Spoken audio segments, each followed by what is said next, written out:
días, son las 6 de la mañana de este miércoles 22 de junio de 2016. Esta es la hora de la verdad y estos temas y asuntos que trataremos en la grata compañía de ustedes durante las próximas horas. Se le enredó a Juanpa la echada del procurador. Era condición que le han puesto las FARC. Aquí seguimos y vamos a arreglar las cosas, pero lo que es nos trae la cabeza del procurador. Y Juanpa se puso a componer unas mayorías, desde luego enmermeladas. Vamos a hacer las averiguaciones correspondientes de qué es lo que le dan a cada magistrado. A la ponente ya le dieron 2 regalitos, los ascensos de su hermana y de su cuñado en la Fiscalía General de la Nación, porque eso es comprando conciencias. Pero el tema es extraordinariamente delicado. Decir que no corresponde la elección del procurador porque no está prevista en la Constitución es decir que entonces no corresponde la reelección de los parlamentarios. ¿Cómo le parece, pues, el alcance de la decisión del Consejo de Estado? Y hablar de los impedimentos en la Corte Suprema de Justicia es echar al agua a los magistrados de la Corte Suprema de Justicia que aprobaron el que se ternara a Alejandro Ordóñez como candidato a la Procuraduría. De manera que se enfrentara a la Corte Suprema de Justicia, como mucho, ¿verdad? Como mucho. Pero en todo caso, se les enredó, y se les enredó por razones obvias. Ahora el expediente se va a poner a rotar, y por eso son los desesperos de Santos, y su voluntad de ayudarle a todo a las FARC, y de estar de acuerdo en todo con las FARC, y es la arrogancia de Timochenko, que sabe que es el ganador, y que Santos va de rodillas a La Habana a aceptarle cualquier cosa. Como por ejemplo, el cese bilateral al fuego que consiste en meter nuestro ejército dentro de los cuarteles, dejarnos indefensos. Ahí sí, traicionar la patria de manera irreparable. Ese es el cese bilateral al fuego. Dejarnos en manos de los bandidos de las FARC, de los de las BACRIN, del ELN, del EPL, del narcotráfico, dejarnos en poder de todas las formas de terrorismo en Colombia. La condición era la cabeza de Ordóñez Maldonado. No les gusta Ordóñez. ¿Y por qué no les gusta Ordóñez? Porque dice la verdad, porque prepara al país para lo que se debe preparar, porque es lo que llamamos en derecho el contradictor legítimo de estos diálogos infames que van a desembocar en la entrega de Colombia ante las FARC. Las amenazas de Juanpa, la guerra y los impuestos. Hablaremos con Rafael Nieto Loaiza sobre el tema. Si no me aprueban el plebiscito, viene la guerra. Si no me aprueban el plebiscito, vienen más impuestos. ¿Qué otra amenaza nos hará Juanpa? Les quiero contar que está aprendiendo de una serie de televisión. La cultura general de él se limita a lo que alcanza a ver por Netflix. Y hay una serie que se llama House of Cards, la Casa de las Cartas, de temas políticos en los Estados Unidos, donde exactamente un presidente desprestigiado, sin respaldo, sin nada, con una señora que está tratando de ir al Congreso, entonces buscan qué hacer. Y el qué hacer es llenar de miedo a la gente.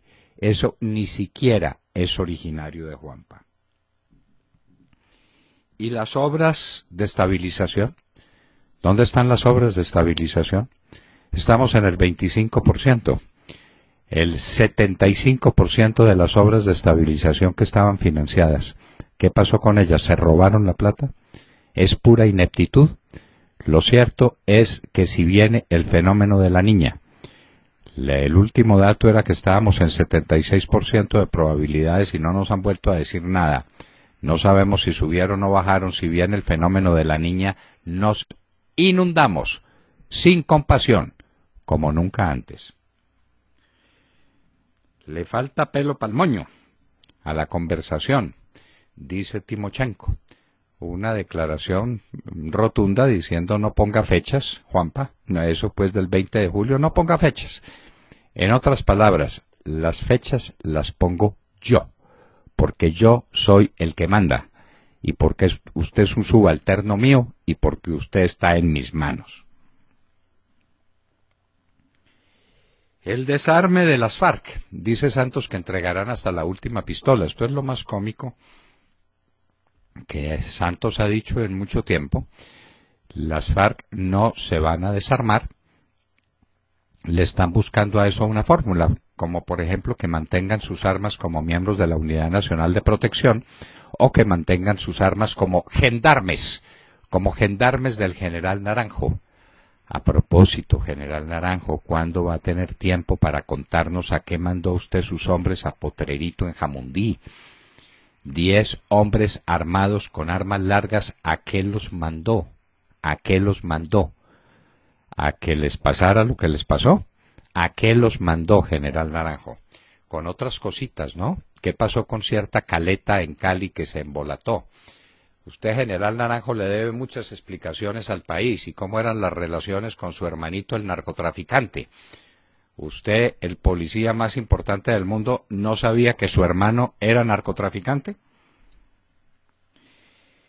Doña Delcy, la canciller de Venezuela, le pide a la OEA que deje a UNASUR actuar para que quede la cosa entre narcotraficantes, los narcotraficantes del Cartel de los Soles y el narcotraficante Ernesto Samper Pizano. Entonces doña Delcy obra en perfecta lógica, déjeme con Samper, yo con Samper me entiendo, pues cómo no se van a entender, si son compañeros de aventuras y de concepción del mundo.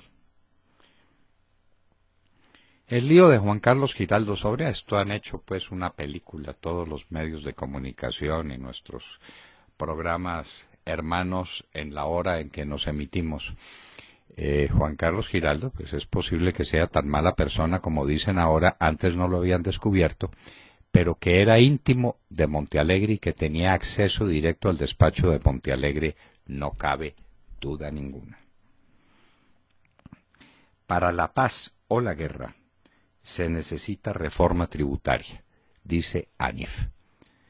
Ahí Juanpa lo pusieron en su sitio. El tema pues de que nos van a poner impuestos si seguimos en la guerra, que es una de esas declaraciones imbéciles que usted da de tiempo en tiempo. Eso no tiene respaldo ninguno. Con paz o con guerra se necesita una reforma tributaria porque el hueco que usted le abrió a las finanzas públicas es de tales dimensiones que con algo hay que taparlo. Ahí está su ministro Cárdenas medio tapándolo con crédito externo. Pero ya ese endeudamiento se copó y ya seguir insistiendo en el tema es de una irresponsabilidad colosal. Se necesita una reforma tributaria. Con paz o con guerra, Juanpa, usted eso no lo entiende, porque como no estudió economía nunca, y si estudió economía queremos ver sus calificaciones y su cartón de grado. Lo queremos ver los colombianos. Usted no es nada de nada. Usted no es profesional. Demuéstrenos lo contrario. Y lo está demostrando con estos alardes que hace diciendo que es que si sigue la guerra, sí habrá más impuestos. Y si no sigue la guerra, ¿qué? Es decir, si gana su plebiscito y si usted firma un papel con las FARC, ¿no hay que pagar impuestos? ¿Lo del posconflicto es pura paja, es pura mentira? ¿Cuánto cuesta ese enredo en el que están montando al país que se llama el posconflicto? ANIF lo pone a usted en su sitio. Y por casualidad, no se le olvide quién es el director, inspirador, jefe de ANIF. No se le olvide. Las elecciones en España. Sombrío panorama. Sombrío. Parece que va a ganar por un margen estrecho el Partido Popular, pero no gana lo suficiente para hacer gobierno. Entonces, ¿con quién hace gobierno? ¿Volvemos a lo mismo? ¿A las alianzas imposibles? ¿Cómo se va a manejar ese tema? España, la ingobernable. Las 28 salvedades de las FARC, todo el orden político y toda la economía nacional.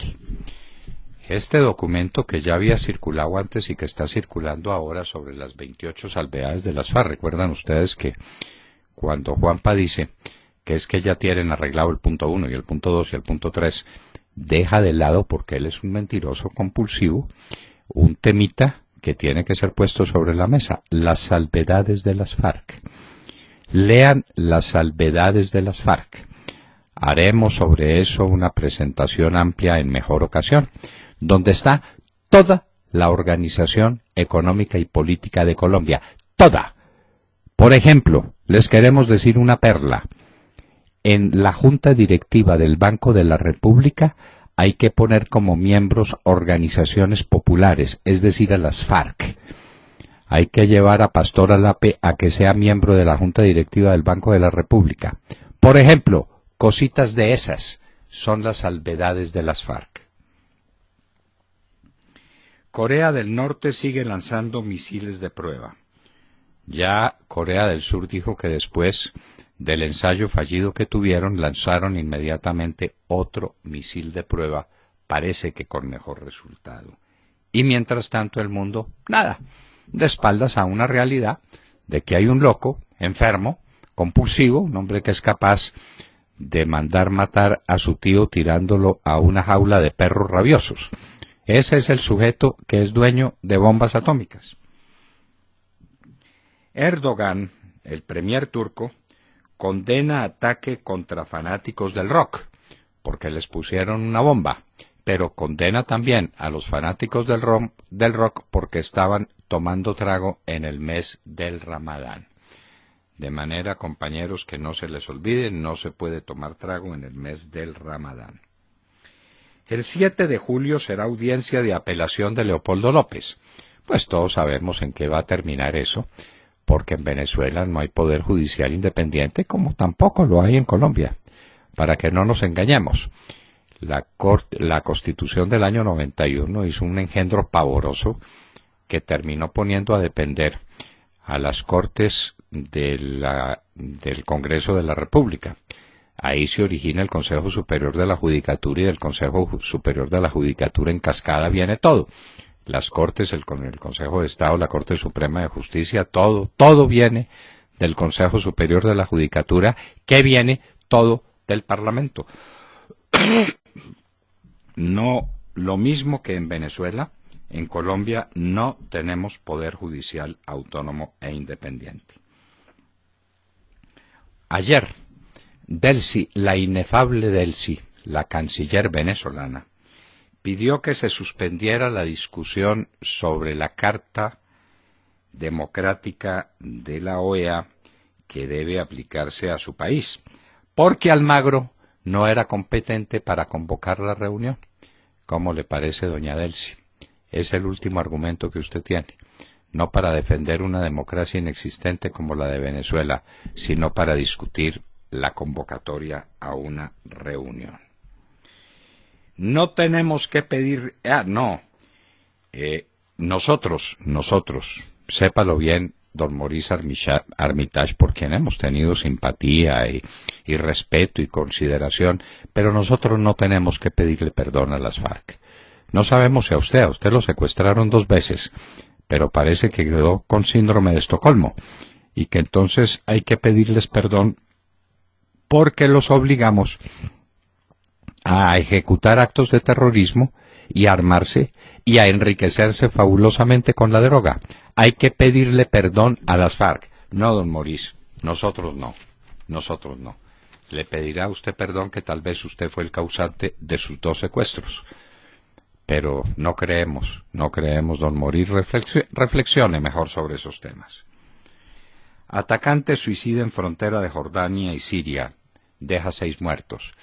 La pregunta es, ¿estos atacantes suicidas, por qué lo son? ¿Cuál es la esperanza de una vida mejor que tienen si cometen semejante barbaridad? De matar hermanos suyos desconocidos, gente que pasa al azar por alguna parte, ustedes explotan, ustedes los matan y se van para el paraíso.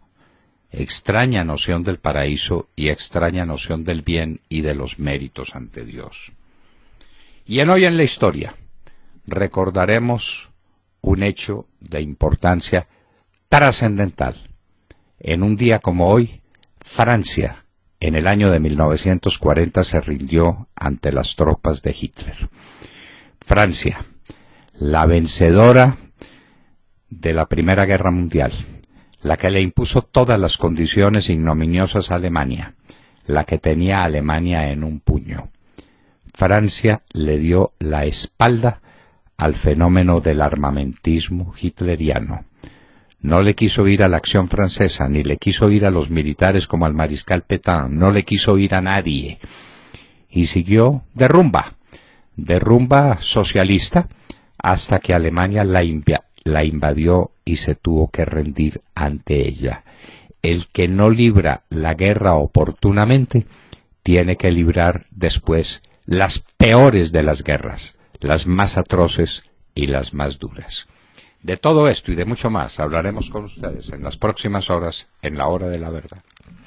Muy buenos días. Necesitamos un buen café definitivamente y una buena música de fondo para asimilar determinadas noticias. Dicen que al interior del gobierno, en el gabinete ministerial, que según la más reciente encuesta de Ian Haas, muestra niveles, por cierto, de impopularidad del 68% el gabinete, imagínense, hay lucha de poder o agarrón, como algunos medios prefieren decir. Y la pelea no es de poca monta, es nada más y nada menos por los cultivos ilícitos. Una batalla que obviamente este gobierno pues ha perdido estrepitosamente. Recordemos que el aumento de hectáreas sembradas de coca en un solo año durante este gobierno y durante el proceso de paz también, que coincide con un proceso de paz que, entre otras muchas cosas, asegura que acabará con los cultivos, es una absoluta vergüenza. De acuerdo con la ONU, han crecido estos cultivos un 44%, pasando de 48.000 hectáreas en el 2013 a 69.000 hectáreas en el 2014. Y se espera que el próximo informe, que está a punto de salir, sea mucho, mucho peor. Pues bien, tras acabar con la fumigación aérea y ante el aumento vertiginoso de los cultivos ilícitos, al gobierno le tocó admitir que había fracasado y para quedar bien con todo el mundo decidieron que se haría una fumigación terrestre, algo realmente difícil de llevar a cabo, pues ustedes saben, por las condiciones del terreno y por el riesgo que supone fumigar entre un sinfín de minas antipersona, porque esos salvajes siguen sembrando minas antipersona. Pero ni así se ponen de acuerdo. De un lado, el Ministerio de Defensa y la Policía, a los que sí les queda un poco de vergüenza y quieren iniciar la fumigación cuanto antes, manual, por supuesto, no aérea. Y del otro, el Ministerio de Salud y el de Medio Ambiente y el de Justicia, que ponen 1000 trabas para que estas fumigaciones se inicien. La conclusión es que las fumigaciones no se han iniciado, los cultivos de coca siguen extendiéndose y en La Habana siguen echando mentiras sobre cómo colaborarán las FARC en la erradicación de la coca. Un chiste, ¿no? Pregunto, ¿qué hay detrás de estas disputas internas en el gobierno? ¿Es el caos habitual al que ya nos tienen tan acostumbrados, la falta de autoridad y de dirección? ¿O es una estrategia para darle gusto a las FARC, que son los dueños del negocio, ¿no?, de la coca? ¿Ustedes qué creen? No se le olvide, Montserrat, que 2 hermanos del señor ministro de Justicia son mafiosos. De manera que los hermanitos le estarán diciendo a su hermano, el ministro, que se oponga a la fumigación, a cualquiera que ella sea.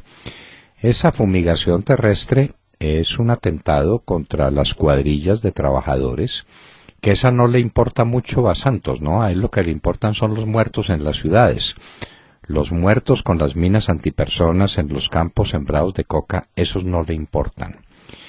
Y el ministro de Defensa lo que quiere es salvar su cara ante la Secretaría de Estado en los Estados Unidos, decir, estoy haciendo lo que puedo, estoy fumigando, estoy combatiendo los cultivos ilícitos. Todos saben que eso es una gran mentira, una gran mentira. El presidente Álvaro Uribe Vélez dejó prácticamente resuelto el problema. Él recibió el país con 140.000 hectáreas sembradas de coca, lo dejó en 45.000. Y entonces eso ha empezado a crecer y a crecer y a crecer. Y tenemos la absoluta seguridad de que eso pasó hace rato de las 100.000 hectáreas de coca. La Secretaría de Estado lo está diciendo y parece que es que viene otro conteo y otra vergüenza para el país. Entonces por eso están agarrados. No. Sí, esto ha crecido, pero ya lo vamos a combatir, vamos a combatir. ¿No ve que en el Catatumbo, Montserrat, dice que llevaron unos aviones de la Fuerza Aérea que costó trabajo prenderlos de todo el tiempo que llevaban ahí apagados en los hangares? Los prendieron y que bombardearon unos centros laboratorios, unos laboratorios o de procesamiento, no sé si de procesamiento de pasta o ya de procesamiento de clorhidrato. Eso dicen, pero no nos han mostrado ninguno de sus bombardeos. ¿Se acuerda que eso lo filmaban y que contaban cuáles eran los resultados? Y que después del bombardeo mandaban comandos especiales para que se enfrentara a los que estaban adelantando ese tipo de actividades. Eso se acabó, Montserrat, eso se acabó, porque las FARC exigen que no les toquen su negocio. Y entonces en los acuerdos que hay en La Habana está que las FARC se van a encargar de convencer a los campesinos de que siembren cultivos alternativos, como los tienen convencidos a todos en el Catatumbo, donde había 5.000 hectáreas de coca y pasaron a 30.000. Entonces, por eso vamos a tener 150.000, tranquilamente 150.000, 160.000 hectáreas de coca certificadas por la Secretaría de Estado, y entonces no saben dónde meterse. Entonces están hablando de la fumigación con glifosato, pero en tierra. Desde el aire no. El mismo glifosato que es dañino desde el aire no es dañino en tierra. Hágame el favor. De manera que no les perturben el negocio. Eso le dicen los hermanos al ministro de Justicia, y el pobre ministro de Salud no sabe dónde está parado, y el ministro del Medio Ambiente menos, y no sabe que al país se lo está tragando. El ministro de Salud es uno de los que se opone, está pidiendo protocolos de salud ocupacional para los fumigadores, y el ministro de Ambiente también pide un plan de manejo ambiental. Son esos tres, Ministerio de Salud, y hay que preguntarle a ese majadero ministro del Medio Ambiente si hay plan de manejo ambiental para los cultivos, ¿no? Sí, es una buena pregunta. Por eso, plan de manejo ambiental para combatir los cultivos. ¿Y dónde está el plan de las FARC, plan de manejo ambiental para los cultivos de coca?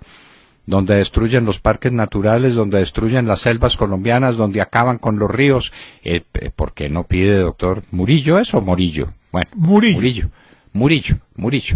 Pídales plan de manejo ambiental. Dígale a Timochenko que siga sembrando coca, pero con plan de manejo ambiental. Sí seremos ridículos. William Calderón. Doctor Londoño, buenos días Colombia, gracias por invitarnos a sus hogares y a sus vehículos. Hoy es miércoles 22 de junio del año 16.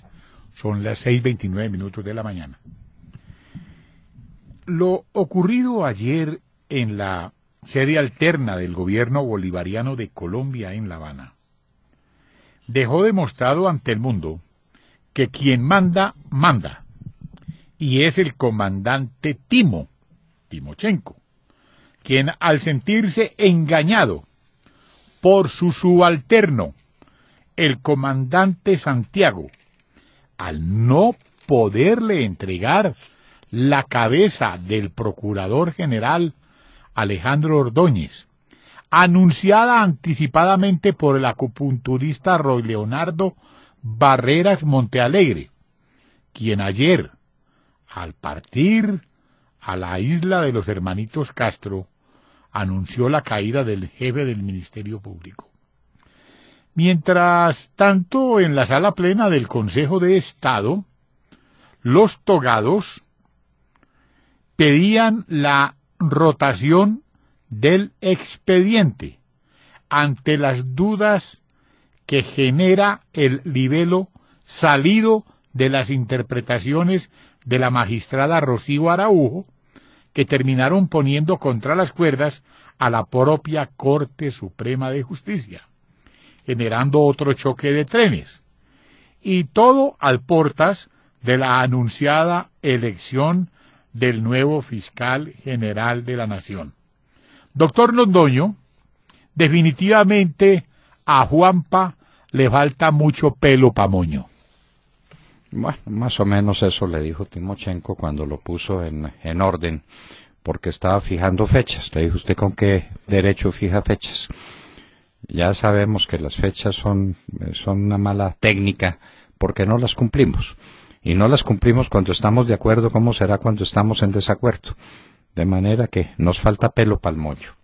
Esa es la tónica. Esa es la tónica. Y usted lo dijo, el comandante Timo le pone en su sitio al comandante Santiago. Al comandante no, ¿qué va a ser comandante Santiago? Al guerrillero, al camarada Santiago.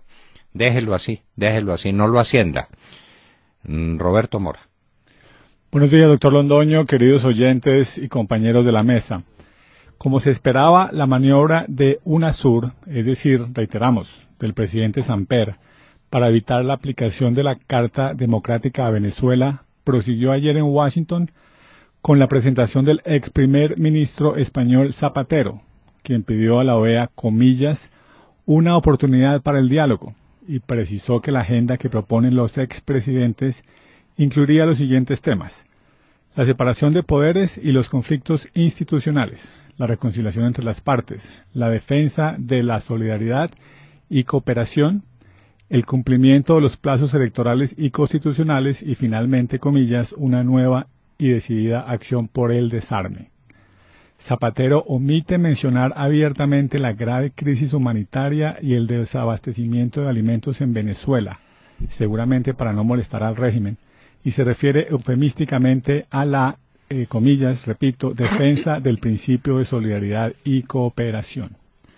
Por su parte, Argentina, cuya canciller, Susana Malcorra, estaría aspirando al cargo de secretaria general de las Naciones Unidas, cargo que queda vacante en diciembre, propuso conformar un, comillas, grupo de países amigos que acompañarían el trabajo de los expresidentes. Como diría Napoleón, cuando quiero que un asunto no se resuelva, lo encomiendo a un comité. O a un grupo de países amigos, agregaríamos nosotros. Continuando con el sainete, la delegación de Venezuela pidió cancelar la sesión de mañana al considerarla innecesaria y lo más probable es que intente bloquear la intervención de Almagro. Por su parte, la Mesa de Unidad Democrática en Venezuela, que agrupa a la oposición, rechazó nuevamente la mediación por considerarla parcializada. Es muy triste que la oposición, que representa el 85% del país y sufre lo indecible, tenga tan pocos aliados en el continente. Vámonos a Europa, doctor Londoño. En el Reino Unido se cerraron ayer las campañas en favor y en contra de la permanencia en la Unión Europea. Y las encuestas siguen mostrando una ligera ventaja por la permanencia, con una marcada diferencia generacional. Los mayores prefieren abandonar la Unión por un margen de 57 al 36%, mientras los jóvenes votarían por la permanencia en una proporción del 60% al 20%. El millonario y filántropo George Soros terció en el debate pronosticando un viernes negro en las bolsas si el Reino Unido decide abandonar la Unión, mientras el editor de la revista semanal The Spectator, Fraser Nelson, quien hace campaña por la salida, pronostica que al final la natural resistencia al cambio inclinará la balanza a favor de la permanencia. Ahora sí, literalmente, doctor Londoño, amanecerá y veremos. Amanecerá, mañana amanecerá y sabremos qué pasó en la Gran Bretaña, pero le están metiendo miedo. Ya sale Soros, defendiendo sus capitales desde luego, decir que habría un viernes negro en las bolsas si se aprueba el retiro de la Gran Bretaña.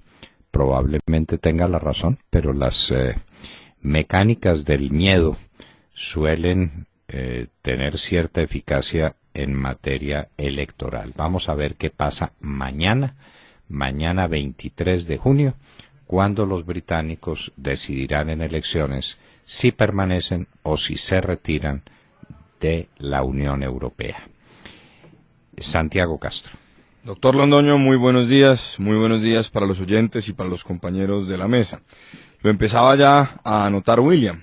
El día de ayer, los magistrados Hugo Bastidas y María Claudia Rojas pidieron la rotación de la ponencia que declara la nulidad de la reelección del Procurador General de la Nación, Alejandro Ordóñez, y que había sido presentada por la magistrada Rocío Araujo. Esto implica, doctor Londoño, que tendrán al menos una semana más para revisar el asunto que después de 3 años aún no parece resolverse.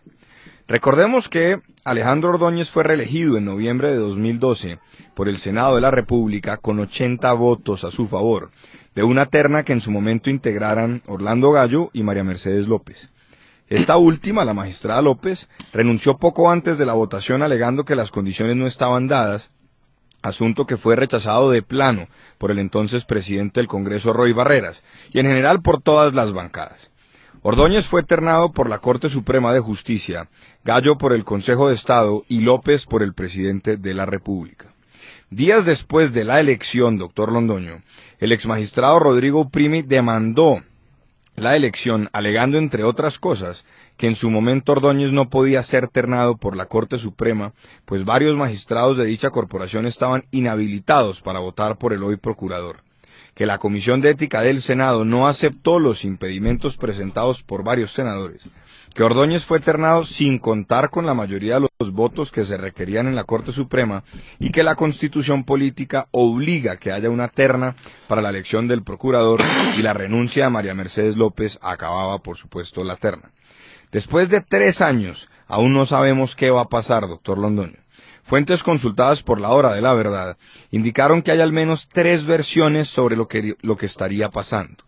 Primero, que el gobierno está presionando como pueda la salida de Ordóñez, pues ya anunció acciones para hacer cumplir la Constitución y la ley en plena campaña por el sí, que abiertamente promueve el jefe del Estado y su equipo. Recordemos, doctor Londoño, que ya el procurador salió a decir que es muy importante que se aplique desde ya la ley de garantías electorales.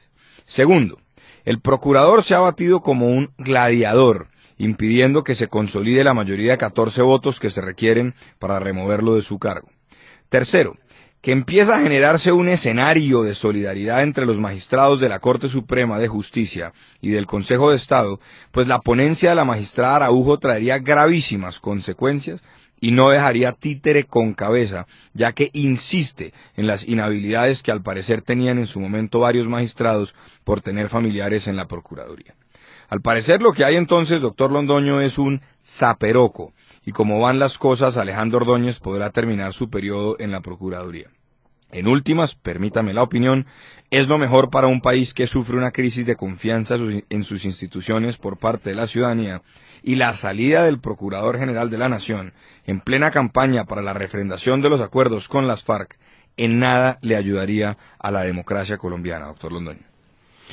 Sí, pero es que no se le olvide que los magistrados que estaban en esa condición en la Corte Suprema de Justicia presentaron sus impedimentos y que fue la sala plena de la Corte la que le negó esos impedimentos, les dijo que no estaban impedidos. Así es, doctor Londoño, los ¿De quién es la responsabilidad entonces? De toda la sala plena, imagínese. De toda la sala plena. Entonces la señora Araujo está atacando a toda la sala plena de la Corte Suprema de Justicia, nada menos que eso. Usted se imagina, pues, el zafarrancho que se arma. Imagínese, claro, porque... y además están a puertas de elegir fiscal general de la Nación. Ese precedente no se logra. ¿Y qué tal el argumento de que no hay reelección porque la Corte, la Carta Constitucional, la Constitución del 91, no dice expresamente que el procurador puede ser reelegido? Con esa tesis no pueden ser reelegidos los parlamentarios, los diputados, los concejales y la que se arma en Colombia.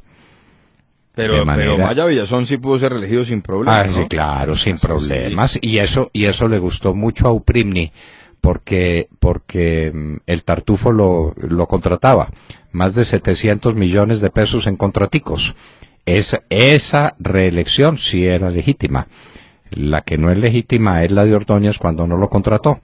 Y no lo contrató pues porque no necesita abogados. ¿Cuántos abogados tiene la Corte Suprema de Justicia? No, y de primera condición, de primer nivel. Pero había que contratar a Uprimi. Y entonces como no lo contrataron, demanda. Qué sentido de la moral y qué decoro, qué decencia la del señor Uprimi, ¿no? Bueno, y en un minuto estaremos con Rafael Nieto Loaiza, uno de los más conspicuos analistas que tiene el país en materia política, para hablar de estos temas precisamente y de las amenazas con que Santos quiere ganar la votación por el sí al plebiscito.